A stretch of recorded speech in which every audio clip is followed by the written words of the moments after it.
বিসমিল্লাহির রহমানির রহিম। আসসালামু আলাইকুম। আজকের আয়োজনে আছে নৈতিকতা, মূল্যবোধ এবং সুশাসন থেকে কয়েকটি গুরুত্বপূর্ণ প্রশ্ন সমাধান। মন দিয়ে দেখতে থাকুন। মূল্যবোধ শিক্ষা যে সত্তার বিকাশ সাধন করে, মূল্যবোধের পথ প্রশস্ত করে, সেটি কি? মূল্যবোধ শিক্ষা যে সত্তার বিকাশ সাধন করে সুশাসনের পথ প্রশস্ত করে, সেটি হচ্ছে ব্যক্তিসত্তার বিকাশ।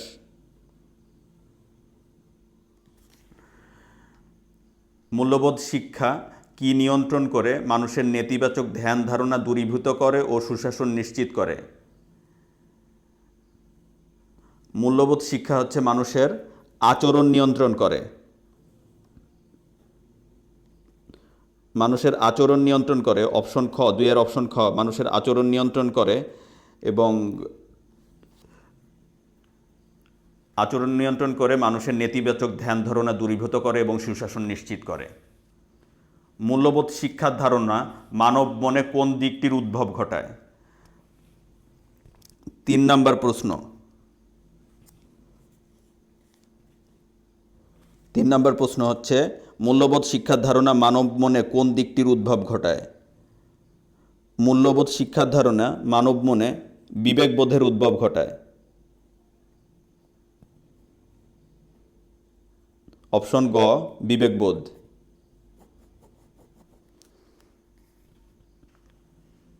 কোনটি রাজনৈতিক মূল্যবোধ? 4 নম্বর হচ্ছে কোনটি রাজনৈতিক মূল্যবোধ? 4 নম্বর প্রশ্ন। রাজনৈতিক মূল্যবোধ হচ্ছে ব্যক্তির আনুগত্য। আনুগত্য হচ্ছে রাজনৈতিক মূল্যবোধ। মানব মর্যাদার স্বীকৃতি, সাম্য, এগুলো কোন মূল্যবোধের উদাহরণ? মানব মর্যাদার স্বীকৃতি এবং সাম্য এগুলো হচ্ছে 5 নম্বর প্রশ্ন। অপশন ক, পরম মূল্যবোধের উদাহরণ হচ্ছে মানব মর্যাদার স্বীকৃতি এবং সাম্য। কিসের চর্চা দ্বারা সকলের মধ্যে জাতীয় স্বার্থের ক্ষেত্রে ঐক্যমত প্রতিষ্ঠিত হয়? গণতান্ত্রিক মূল্যবোধের চর্চা দ্বারা সকলের মধ্যে জাতীয় স্বার্থের ক্ষেত্রে ঐক্যমত প্রতিষ্ঠিত হয়। কিসের মাধ্যমে নাগরিকের ক্ষমতায়ন ঘটে? 7 নম্বর প্রশ্ন।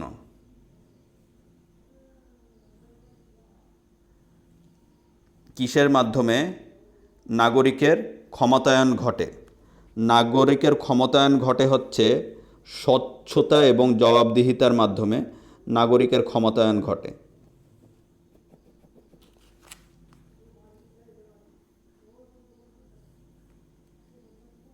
পরের প্রশ্ন। G2C প্রক্রিয়ায় যোগাযোগ প্রতিষ্ঠিত হয় কিভাবে? G2C প্রক্রিয়ায় যোগাযোগ প্রতিষ্ঠিত হয় সরকার, গভর্নমেন্ট টু সিটিজেন। G2C প্রক্রিয়ায় গভর্নমেন্ট টু সিটিজেন, সরকার এবং নাগরিকদের মধ্যে যোগাযোগ প্রতিষ্ঠিত হয়। 4টি অপশনের মধ্যে থেকে দেখেন। নাগরিকের মধ্যে না, সরকারের মধ্যে না, সরকার ব্যবসায়ের মধ্যে না। G2C, গভর্নমেন্ট টু সিটিজেন, নাগরিক টু নাগরিক। মনে রাখার চেষ্টা করবেন কিন্তু। সমাজের দর্পণ কি?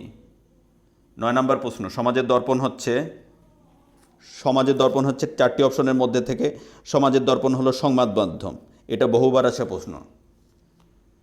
সংসদীয় গণতন্ত্রের ক্ষেত্রে কোন দেশকে রোল মডেল হিসেবে ধরা হয়?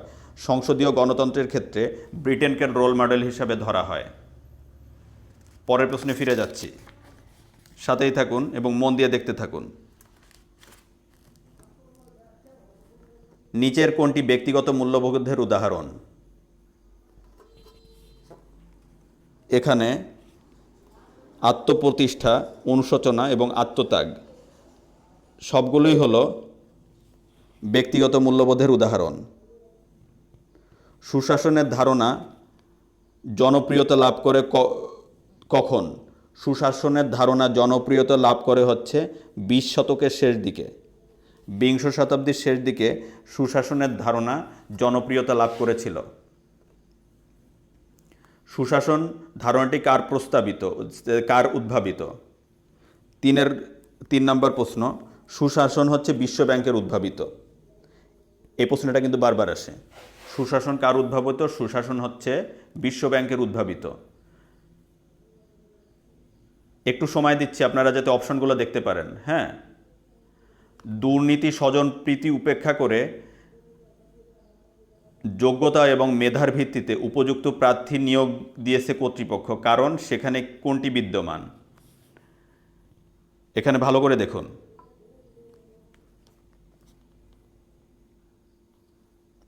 দুর্নীতি এবং স্বজনপ্রীতি উপেক্ষা করে যোগ্যতা এবং মেধার ভিত্তিতে উপযুক্ত প্রার্থী নিয়োগ দিয়েছে কর্তৃপক্ষ, কারণ সেখানে বিদ্যমান হচ্ছে সুশাসন বিদ্যমান। এখানে আইনের শাসন বিদ্যমান না, গণতন্ত্র বিদ্যমান না, সবগুলোই বিদ্যমান না, সুশাসন বিদ্যমান। কার দক্ষতার উপর প্রশাসনের দক্ষতা নির্ভর করে? আমলাগণের দক্ষতার উপর প্রশাসনের দক্ষতা নির্ভর করে।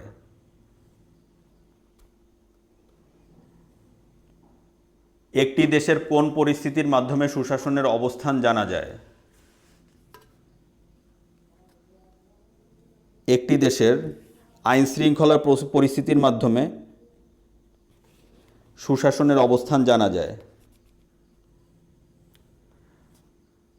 রেপ ট্যাপিজম বা লাল ফিতার দৌরত্ব কার সাথে সম্পর্কিত? 7 নম্বর প্রশ্ন। রেড ট্যাপিজম বা লাল ফিতার দৌরত্ব হচ্ছে কেন্দ্রীয় প্রশাসনের সাথে সম্পর্কযুক্ত।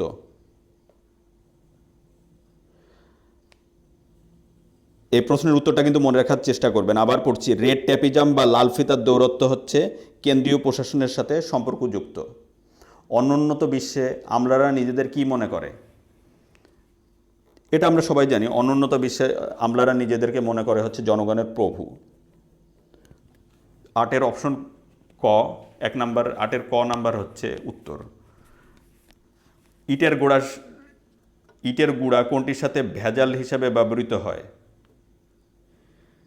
ইটের গুঁড়া হচ্ছে মরিচের গুঁড়ার সাথে ভেজাল হিসাবে ব্যবহৃত হয়। দেখেন এই প্রশ্নটা এখানে হচ্ছে খাদ্যে ভেজালও কিন্তু নৈতিকতা, মূল্যবোধ এবং সুশাসনের অন্তর্ভুক্ত। সো এই ধরনের প্রশ্ন কিন্তু আপনাদের আসবে। সবজি টাটকা এবং সতেজ রাখার জন্য, ফলমূল পাকানোর জন্য অসাধু ব্যবসায়ীরা কোনটি ব্যবহার করে থাকে? 10